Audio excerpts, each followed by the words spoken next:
Ladies and gentlemen, yogis and yoginis, welcome to the Meditation and Service Show. We are live streaming on YouTube and Facebook. We are happy to be back with another show. And tonight, like always, we have a special guest. Right, he is a Swedish guy and his name is Dada Kovid. And with him, we will discuss about meditation and about mantra. I believe most of you are familiar with mantra, but if not, you don't need to worry. We will soon explain the basic of it. Mantra is found to be a very useful tool, and especially for beginners in meditation. Then, in about half an hour, we will meditate together. There will be a short meditation session where you will be able to experience a guided mantra meditation. And in the end of the show tonight, we will have story time, 1001 Nights. We'll continue to discuss about yama and niyama, the ethical principles of meditation. And this time we will elaborate on satya and try to understand why it's important for a meditator to be truthful. But we must not forget this is an interactive show and we are depending on interaction in the chat from all of you. As the topic today is about mantra, we like to hear from you the experience with mantra and you would like to share. And of course, throughout the show, we like you to continue to ask a question and we will try to answer it. Because without your interaction, this show won't have the same spark. Now, let's look at the topic of the day, which is about mantra. Meditation is an effort to connect to the essence of the universe. And that's something very, very pure. And to understand something very pure, we need to make ourselves very pure. And by meditation, we try to reach the purest aspect of ourselves. So meditation is an effort to go deeper and deeper into the mind. And the deeper we reach, our mind becomes calmer and calmer, or we can say purer and purer.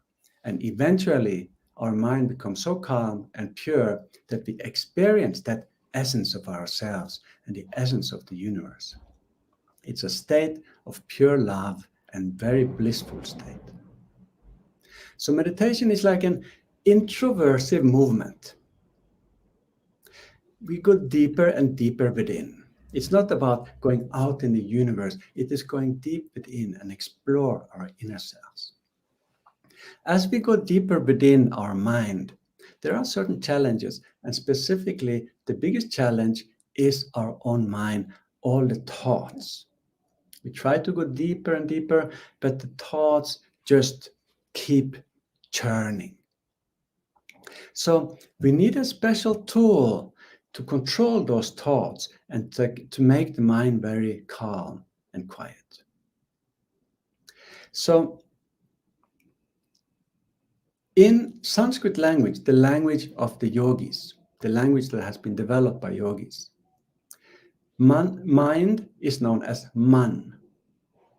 And that mind, we want to make very quiet. We want to liberate it from all those thoughts. And in Sanskrit language, to liberate or to make something very quiet is known as tra. So we have man plus tra equals mantra. So mantra is that special tool we use to control the thoughts and to make the mind very calm. What is mantra? Mantra is sound. And from physics, we know that sound is vibration. Everything in this universe has vibration, and sound has its own special, unique. Each sound has its own special, unique vibration. So the vibration of the mantra, the vibration of the sounds of the mantra affect the mind, make the mind very calm and very peaceful. It's a very soothing vibration that the mantra carries. So when we use the mantra, then it just makes us calmer and calmer and helps us to move deeper and deeper within. That's one of the specialities of the mantra. Another thing the mantra must have is that the mantra must have a special meaning. Not any word can be a mantra. Not any sound can be a mantra. If we, for example, use the sound banana as mantra, what will happen if we sit and repeat banana, banana, banana again and again? After some days, after some weeks of repeating that mantra, in the mind we start to see these long yellow shapes, and they start to have some very sweet smell. Some of them is yellow, some of them are black, and after some time we go completely bananas. So banana is not a good mantra because it associates the mind with a special thing, a banana. So we don't use, so it's important to use a mantra that gives us the right association, that gives the right thought, the right environment for the mind. So we use the mantra, we must have a mantra that helps us to think about that essence of the universe, helps us to think about that purest of the pure. So there are various mantras, and I'm sure you have heard some mantras in the past. One very common mantra is like Om Namah Shivaya, or some just use the word Om or the sound Om. And these are good mantras. They make the mind calm and quiet. But there's one special mantra I like to introduce to you today. It is known as Baba Nam Kevalam. Baba Nam Kevalam. It's a very sweet mantra, very soothing mantra. And soon, in a while, we'll try to meditate on this mantra. What is the meaning of it? Baba is that essence of the universe, is that very pure, what we try to reach, is that cosmic consciousness, the origin of everything. And that is what we try to experience when we meditate. So, Baba Nam means that essence of the universe. And Kevalam means that it is everywhere. Kevalam is something that is everywhere. So Baba Nam Kevala means that essence of the universe, that pure essence, that pure bliss, that pure love is everywhere. But we find it in its purest form deep, deep within. So when we repeat the mantra, when we repeat this Baba Nam Kevala mantra, we should try to think about that Baba. We should try to think about that universal love, that universal consciousness, that universal awareness that we are part of. We're not separated from it. We are part of it. We are in the midst of it. So this is the theory behind mantra. And in a short while, we will do a guided meditation with you where we'll try to experience the power of this mantra and try to experience the power of mantra meditation. But remember now, use the chat, write your question. If you need to understand a little bit more about mantra, if you want to clarify something more about the mantra, write it in the chat. We will try to address your question later. Or just share something, some experience you have about mantra. And then we'll try to share it with the viewers in a short while. So submit it in the chat. But first, we will introduce our special guest. And Didi, who is our guest today? Yes. Yeah, we welcome Dada Kovid. He will be our special guest for tonight. And let me introduce about him. Dada Kovid, he started learn meditation in the year 1999 while practicing Chinese Kung Fu in Vietnam. Before coming to the US in 2018, he was working in Taiwan, but also spent some time in China, Korea, and Central Asia. So right now, Dada is based in Ananamarga Center in New York City, where he teaches yoga and meditation online or in person. So welcome Dada Kovid to our show. Uh, Dada, first we would like to hear a bit about your journey with meditation. It must have done a deep impression on you because you decided to become a monk, right? Yes. So in my teens, I had a spontaneous experience of bliss without any meditation, without really doing any practice to achieve it. And that experience inspired me to seek more of this blissful dimension that I never experienced before. So it was a new dimension of life that I became acquainted with. And it awakened a longing for more or for a deeper, to know truth or to experience bliss, to be established in bliss. And just that awakened longing guided me onwards. Uh, and eventually I got an opportunity to learn meditation and adjust my life, by seeking. I found out, I acquired some knowledge and some practical knowledge. I changed my diet, and in that way prepared myself and changed my lifestyle, adjusted my lifestyle to become more subtle. And eventually I got to an opportunity to learn meditation, and circumstances in my life helped me to realize that, to follow instructions, to be regular in my practice. And uh, and that gave me a feeling that with this practice I'm moving towards the goal of goals. I'm moving towards supreme fulfillment.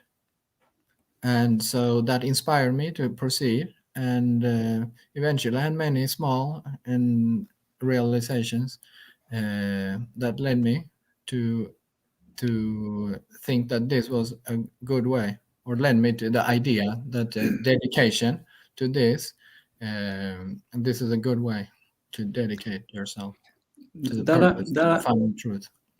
Dada, Mhm. you're a monk, and I know many wants to hear a little bit about monk life. Okay. What does monk do? What does it mean to be a monk? Do you sit and meditate all day? Is that all you do? No, no. As anyone meditating, we do meditate every day. We kind of anchor ourselves in a practice Yeah. where we actually sit down and meditate. But we are practical people, and meditation is for everybody, whatever you do, not only for monks. So monks, as well as other people, are very engaged in society and busy with, some teaching or helping people in whatever ways we can. Of course, our speciality is teaching meditation and explaining the science of meditation. But whatever Right. people's needs are around the world, um that desire to help people in whatever way is needed also awakens with deeper meditation. So you get energy, you get inspiration, uh, and to share.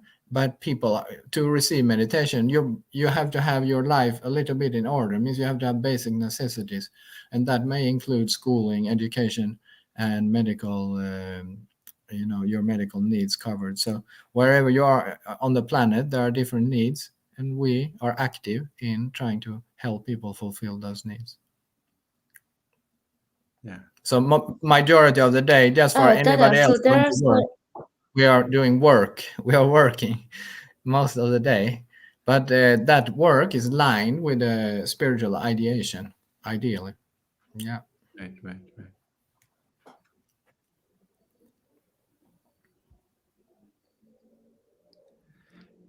Yeah. so yes, seem to be that the life as a monk or nun is quite interesting. It's not just only focused into the meditation.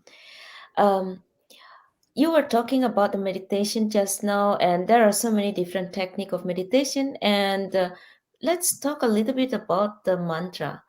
Can you remember how was your first encounter using a mantra? Did you feel it was strange, or how was your experience? Actually, on my first day meeting with meditators, I was invited to an evening meeting. I just in the morning, they gave me a little bit of talk, but no practice. Then they said, "Come to our evening meeting," and I came. I arrived together with some other meditators, and meditation, or actually the chanting session, was going on. So we entered a room that was dark. It was only a little red light in front, and people were dancing and chanting. And I never did anything like that.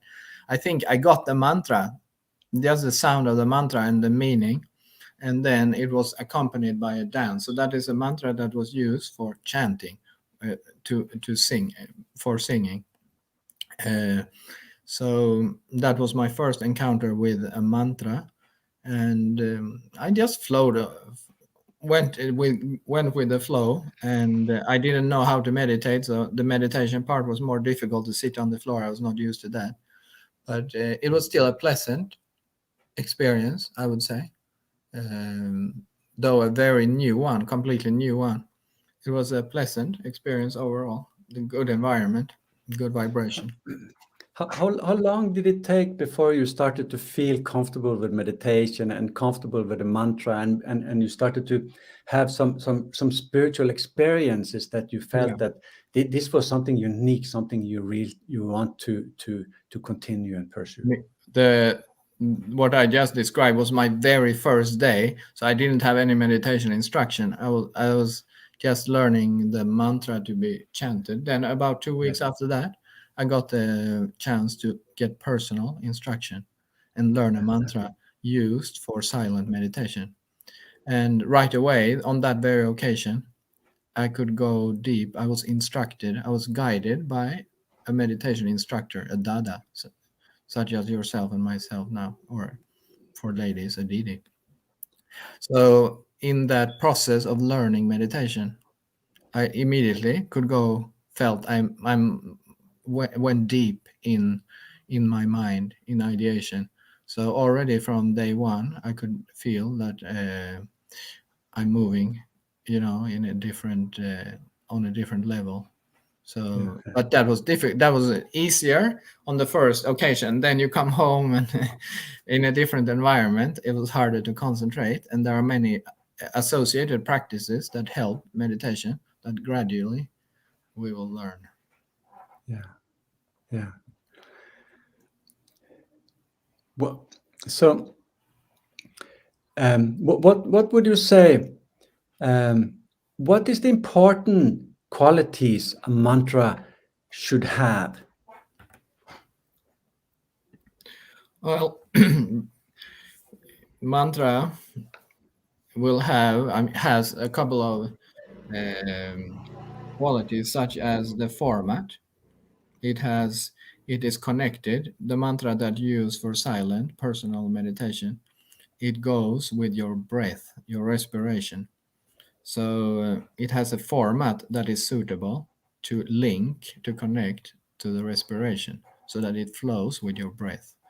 And the flow of the breath is also connected to the mind, the state of mind. So when the breath is calm, the mind is also calm and can easily concentrate. So the format being syllables that match or can be connected to the respiration, that is one quality that you will find.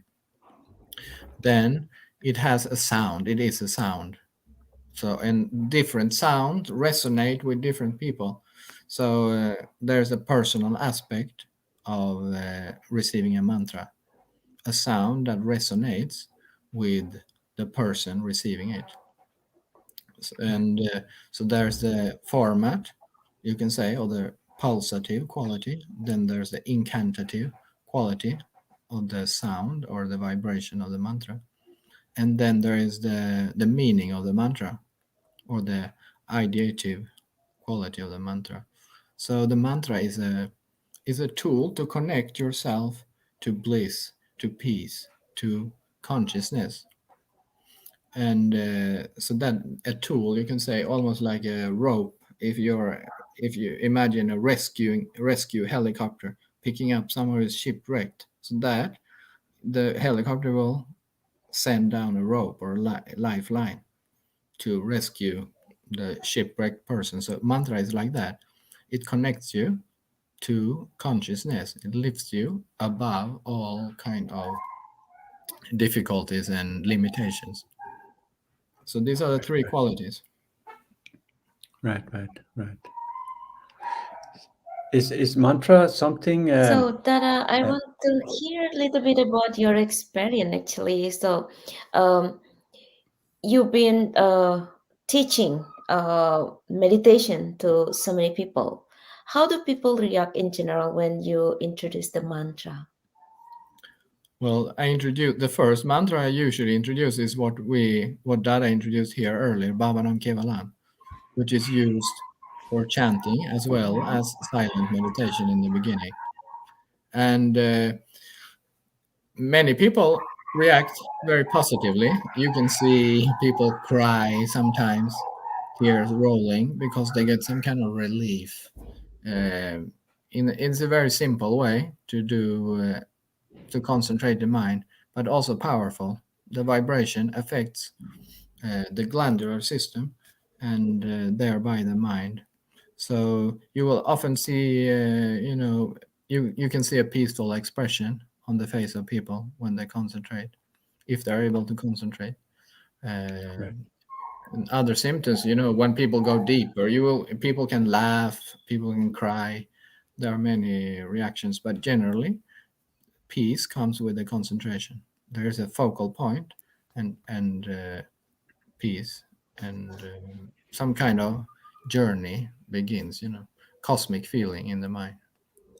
right, right. But not all meditation techniques uses mantra, right? Can man do deep meditation without mantra, or is it absolutely necessary with a mantra? Can you say something about that? On the spiritual journey, mantra has its place. The spiritual journey is a long journey.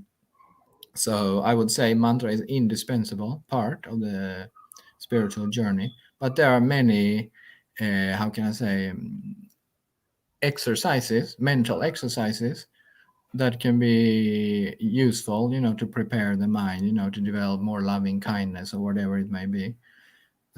Because for the mantra to be effective, you have to have a basic harmony with the world, because your spiritual goal is not disconnected from the world around you. So yes, to develop harmony with the world, or with people around you, with nature, with animals, it's very important for universal expansion, of mind. Right.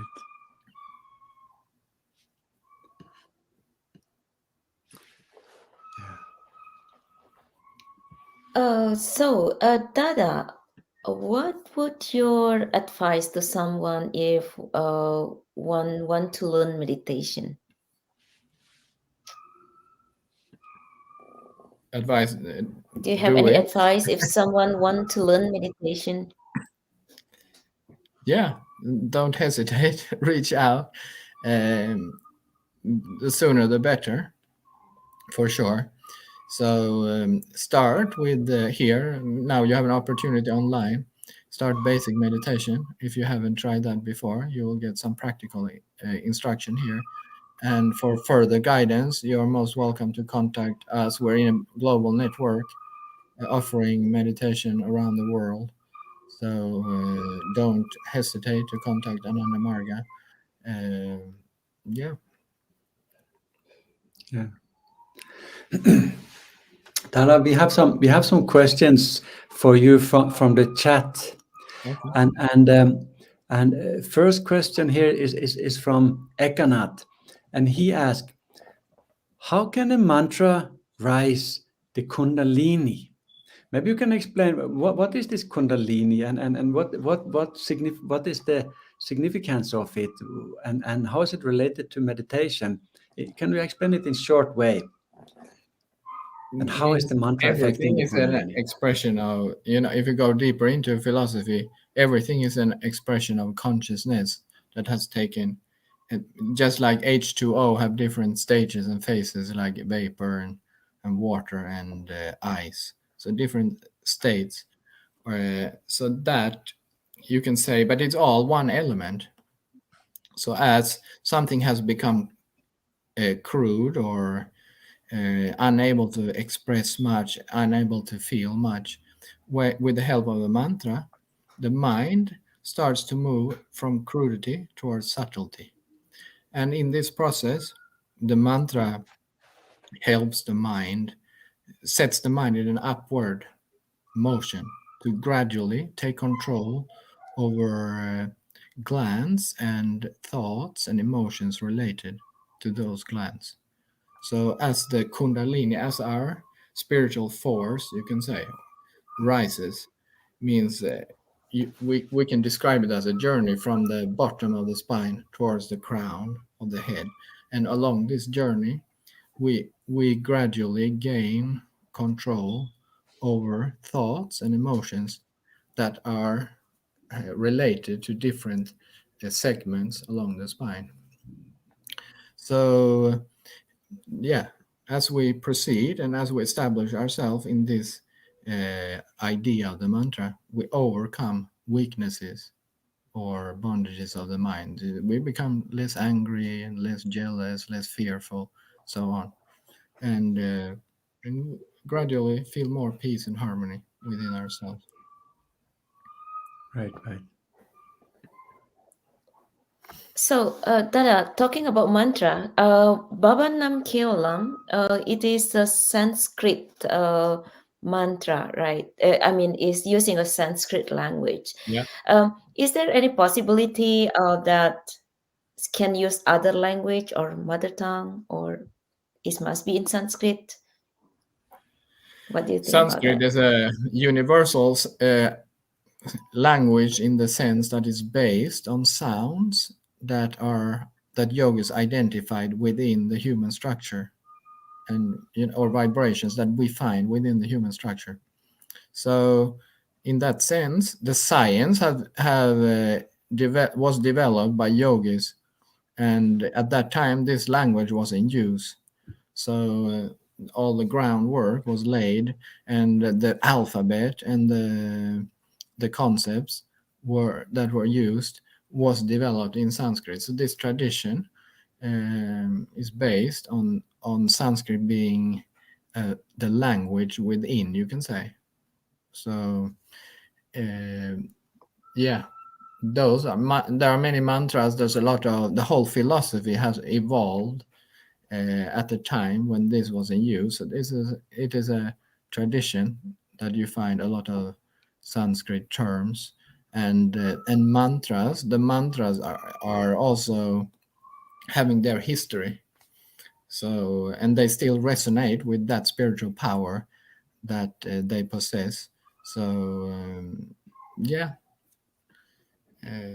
Every So, language which evolved, but I would say that not every word is a mantra, like Dada said.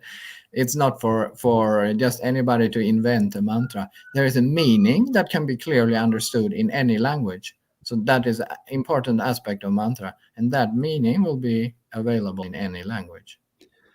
so how do one choose one mantra? How do one get the mantra? Yeah. If one is a beginner and one want to go deeper into meditation, how to go about it? Yeah. So we as acharyas, we are trained to be media for this kind of instruction.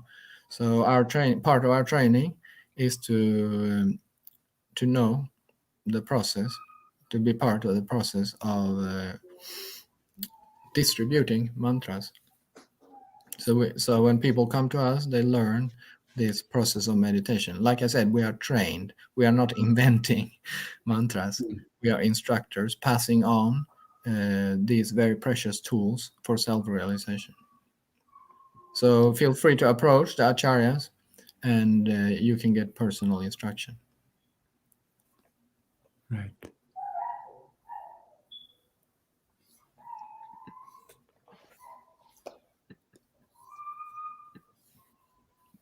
All right. So, so we do some practice of meditation using the mantra guide meditation, Tada? Yeah, let's do that. One moment. So we will do a guided meditation, and in a moment we will. Let me see here. We can find our meditation video. Let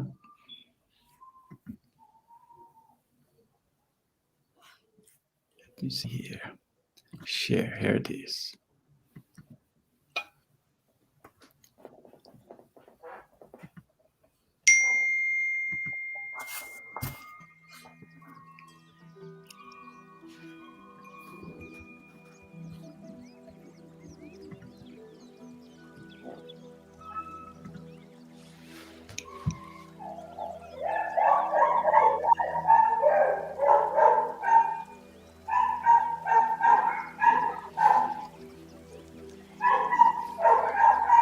Sit in a comfortable position. Keep the back straight. Close your eyes. Close your mouth and breathe through your nose.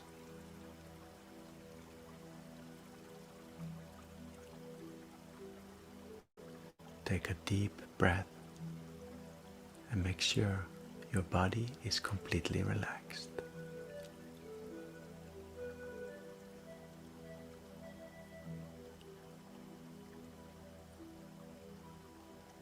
Feel the abdomen is relaxed.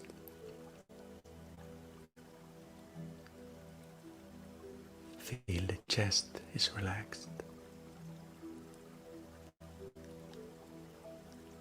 Relax the shoulders and the neck.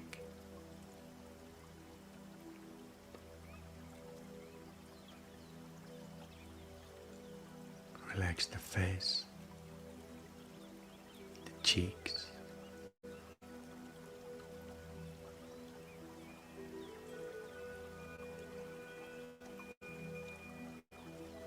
relax the eyelids, and feel the eyes are sinking into the head.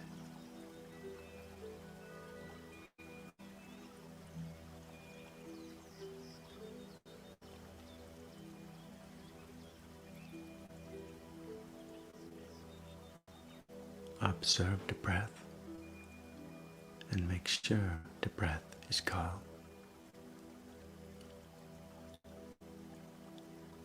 Feel the abdomen slightly expands as you inhale and contracts as you exhale.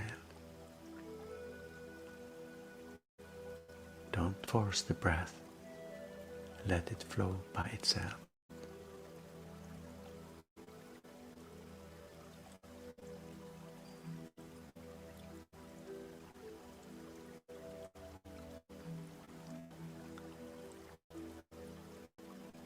Now, let go of the breath. You feel completely relaxed and you feel safe.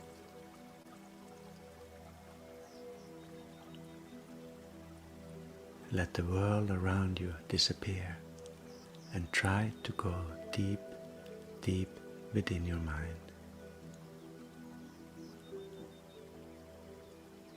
You are alone and surrounded by the vast universe.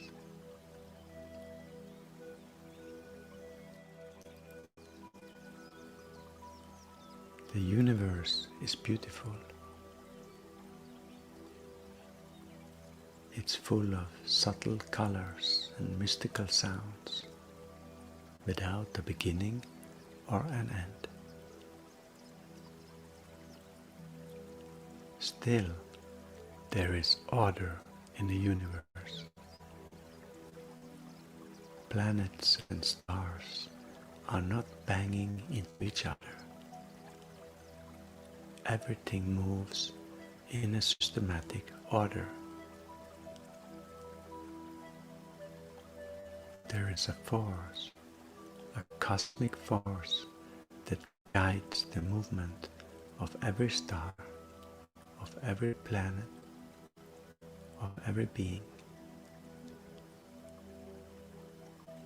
That force is everywhere, and it's the very essence of the universe. It is known as Baba. Try to feel its blissful presence.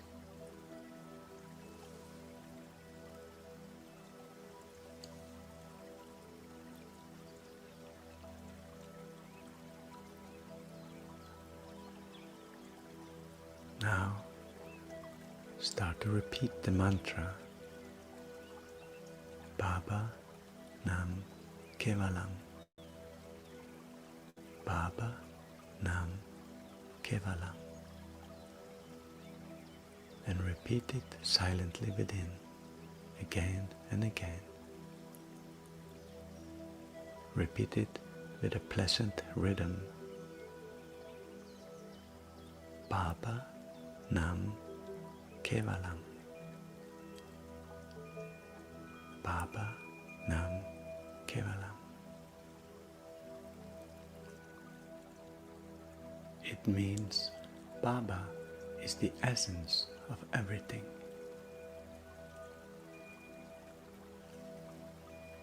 And as you repeat the mantra, keep your thoughts on that Baba all the time. Direct all your feelings and emotions towards that.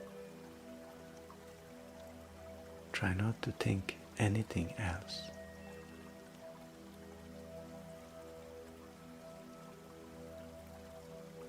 Gradually, a feeling of peace and bliss will arise. This is an experience of Baba.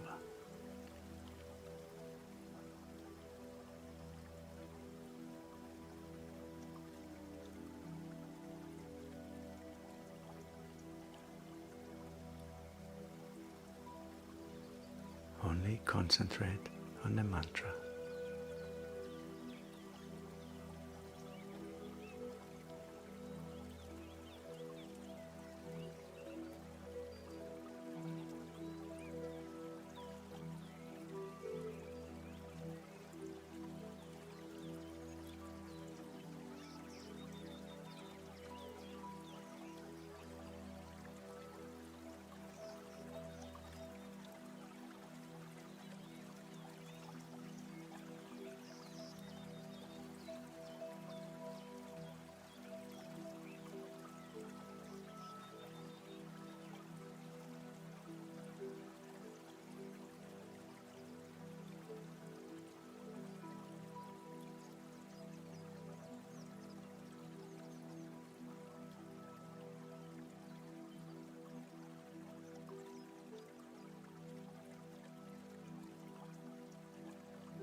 Now take a deep breath. Feel the ground under yourself.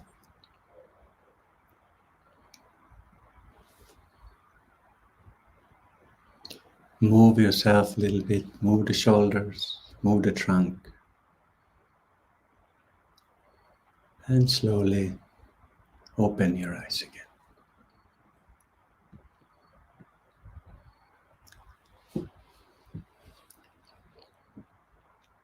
And I think many of you can now feel that this is not just an ordinary state of peace that we achieve through meditation. It's a special state of peace of mind. It's a special kind of blissful experience. And of course, the deeper we can go, the deeper we can meditate, this experience becomes stronger and stronger and deeper and deeper.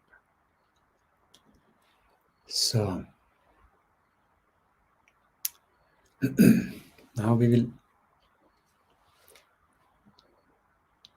go to the next part, which is what we call 1001 Nights. This is story time. And success in meditation requires a certain mental balance. And our actions, different actions, affect our mental balance. Honest actions harmonizes the mind and make it firm and strong, while dishonest actions makes the mind restless. And a restless mind is a weak mind, and that person cannot concentrate deeply. And if one can't concentrate, one can't meditate. That's logical. So that's why moral conduct is important for success in meditation. And that's why moral principles, the moral principles of yama and niyama are very important for those who meditate. So last week we spoke about the first principle of yama, known as ahimsa, which was about not doing harm to anyone with word, thought, or action. And we elaborated on that and explained why that point was so important for meditation. So today we have come to the second principle, which is known as satya. And satya means benevolent truth. I'll try to explain what that means. We should always speak the truth. But what if the truth is harmful to someone? That can happen. Then, in that case, we need to be benevolent. We need to use benevolence. And that means to adjust the truth with our best intention so no one gets hurt in any way. No one feels harmed in any way. I'll give you some example. Someone is knocking at your door. It is your good friend. You know the person very well. You know it's a very honest and very good person. And he tells you that there's a crazy guy chasing him, and he thinks he have done something really, really bad, and he wants to kill him. So he's desperate, and he asks if he can come and hide in your house. And you know him, you trust him, and you said, please come inside. And as soon as he is behind your door, inside your house, this crazy guy with a big shotgun comes. And he asks you if you have seen your friend, if you have seen him. So what will you tell? Will you tell the absolute truth and say, yeah, he's behind the door? If you say that, he's in trouble. You may participate in murder. So in this case, it will be correct to say, sorry, I haven't seen him. Or you can say, yeah, I saw him. He ran down the street and disappeared behind the corner. That will be the correct use of truth. That will be correct use of satya, benevolent truth. You use the word in a benevolent way to protect an innocent person from being killed. So another point that illustrates the importance of, or illustrates how dishonest actions like lying, how it affects the mind, and how it can, and why it is so problematic for meditators to tell lies. And that's the example of the lie detector. You know, lie detector is some kind of machine, some kind of instrument that detect if a person speaks truth.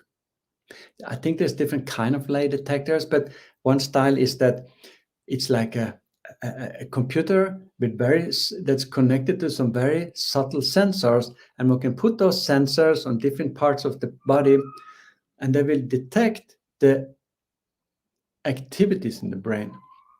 So, for example, one put some sensors here, and they can react to fluctuations in the brain. So I will tell a story that illustrates it.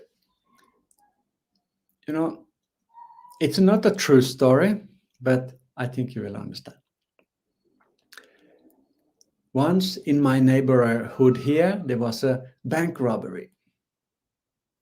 And someone said that they had seen this orange-dressed guy with turban. He was in the area, and the police should take and interview this guy and see if he knows something about this bank robbery. Maybe he was involved, you know.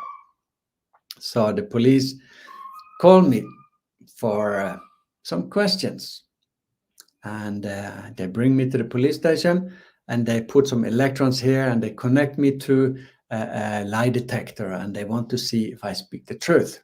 Maybe I was the bank robber. So they asked me a question, and on the computer screen we can see the activities in my brain. We can see the curves, the waves of my brain. We can see them on the computer. So they ask, "What is your name?" And I say, "My name is Dada." "And where are you from, Dada?" "Well, I'm from Norway." "And how old are you, Dada?" "Well, I'm 29. And the lie detector freaks out. And then they start to worry, and they think, "So, was my name Dada? Apparently, my name is Dada. Where am I from? I'm from Norway. Am I 29 years old? Seems like not, because the lie detector was freaking out." So, from this, we can understand that when a person tells a lie, that restless vibration occurs in the mind. And that restless vibration is not just there for a moment. The mind, the brain keeps these vibrations for a long period of time. So from this we can understand that those who meditate, they must keep themselves free from telling lies and keep themselves free from doing any dishonest actions, because these kind of disturbing vibrations will be attached to the brain, and then the mind, which is attached to the brain, will detect these vibrations, and meditation becomes a battle. It becomes difficult to meditate. So Satya means to always speak the truth, but in a benevolent way, in a way that it is not harmful for anyone, that it is benevolent for others. So, Didi, is there any questions from the chat regarding this Satya?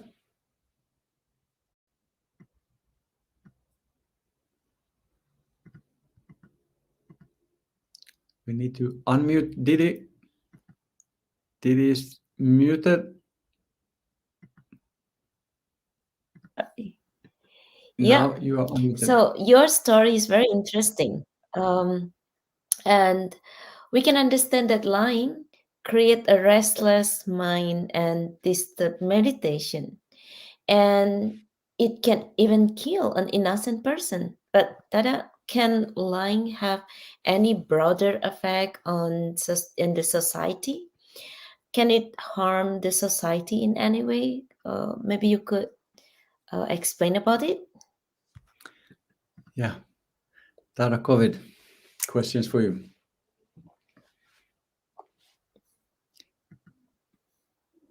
And Dada Kovid is also muted. Let me see. We need to Okay, unmute him. I unmuted myself, I think.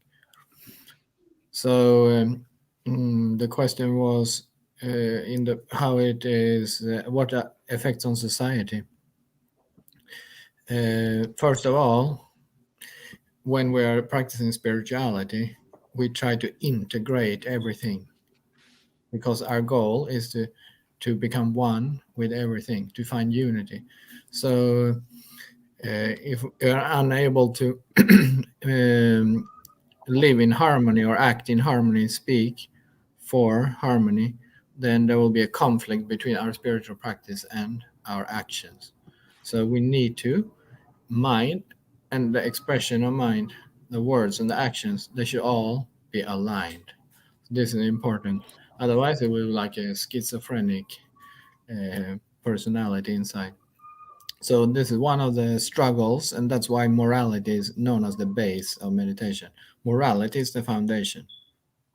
So morality will align mind and expressions of the mind, such as the words and the action. Then life will be simple and straightforward. And so we try to align the welfare of ours. The individual welfare is part of the collective welfare. So we try to align our minds with the cosmic or the collective welfare. And if this is broken, then very little can be done in society. If people are, having conflict, not only conflict, but outright trying to harm each other, then what you can build, you cannot utilize the collective potentiality to solve problems in society. So lying in the sense of harming is very, how can I say, it's a big problem for all kinds of development to solve any problems, big or small, of humanity and the world. Right. So this is very deep stuff, Dada. So this means that small things, small tendencies of the mind, such as telling a little bit lies now and then, in the bigger scale, it can have some really deep impacts and negative effects on the society in general. So yeah, food for thought. But how, Dada, if one tell a little lie now once in a while, now and then, does that mean one cannot meditate, or where do one draw the line? Everybody's moving from imperfection towards perfection, trying to do better, trying to improve in every way.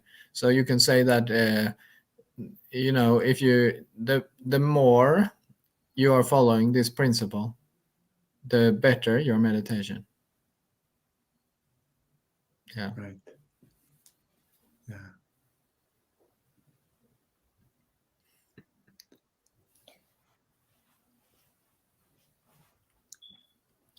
Because otherwise you break the backbone of society if people are harming each other and there's no guideline. So spirituality is establishing certain core values that should be universal so everybody can agree upon them, and then we can solve problems together, we can live in harmony.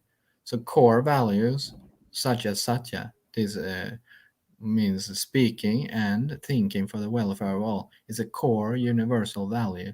So based on principles like this, we can establish a universal fraternity among human beings around the globe. And then we can solve so many problems that are now very difficult or we haven't solved because we lack that common, how can I say, ideals, which must be Right. universal. Right. Yeah. Yeah. Yeah, this is common uh, basic principles, and it's something that I think everyone can agree that these are important. They're not related to any cultural and any racial. They're not related to any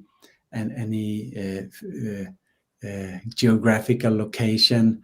So it's something everyone can adjust and can feel like that this is something they will like to follow, and they understand the importance of following it. Yeah. Right.